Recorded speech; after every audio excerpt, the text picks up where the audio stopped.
लाहौर के सरकारी अस्पतालों में गुर्दों के अमराज में मुब्तला मरीजों की तादाद बढ़ने लगी।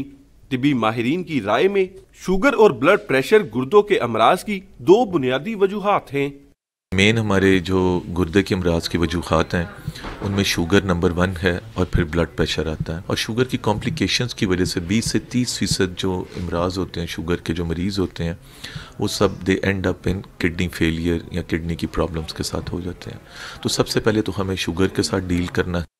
माहिरीन के मुताबिक गुर्दों का मर्ज बढ़ जाए तो फिर इसका आखिरी इलाज डायलिसिस होता है। डायलिसिस का मतलब यही होता है कि जब आप गुर्दा आपके जिस्म की सफाई मुकम्मल नहीं कर पा रहा तो हम मशीन की मदद से आपके जिस्म में से वो तमाम जहरीले मादे जो हैं, टॉक्सिक मटेरियल्स हैं, उनको निकाल लें। तो डायलिसिस की ज़रूरत एक लास्ट स्टेज के तौर पे जाके पड़ती है, मगर एक ये बड़ा अच्छा तरीका इलाज है। इस पे भी लोग पिछले 10-10, 15-15 साल से ज़िंदा हैं और अपनी ज़िंदगी को एक अच्छे तरीके से गुजार रहे हैं।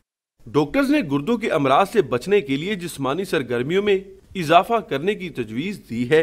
कैमरामैन जिशान हैदर के साथ नुमान लियाकत, डॉन न्यूज़ लाहौर। ताज़ा तरीन वीडियोस के लिए हमारा YouTube चैनल सब्सक्राइब करके बेल आइकन प्रेस करिए ताकि आपको मिले हर अपडेट सबसे पहले।